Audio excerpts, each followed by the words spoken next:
அண்மை செய்தி முல்லை பெரியாறு அணையில் பராமரிப்பு பணிக்கு சென்ற அதிகாரிகளை கேரள வனத்துறை தடுத்து நிறுத்தியதாக செய்தியானது வெளியாக இருக்கின்றது.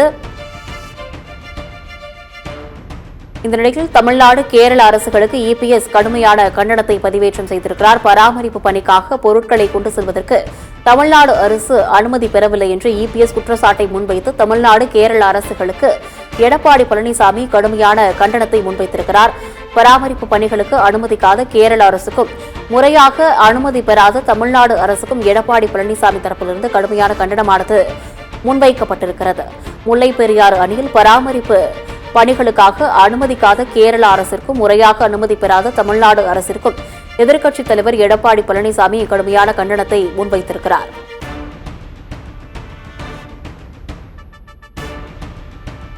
முல்லை பெரியாறு அணையில் பராமரிப்பு மேற்கொள்ள பராமரிப்பு பணிகளுக்கு அனுமதிக்காத கேரள அரசுக்கும் முறையாக அனுமதி பெறாத தமிழ்நாடு அரசையும் எதிர்க்கட்சித் தலைவர் எடப்பாடி பழனிசாமி கடுமையாக சாடி குற்றச்சாட்டை முன்வைத்திருக்கிறார். தமிழ்நாடு கேரள அரசுகளுக்கு கடுமையான கண்டனத்தை எதிர்க்கட்சித் தலைவர் எடப்பாடி பழனிசாமி பதிவு செய்திருக்கிறார்.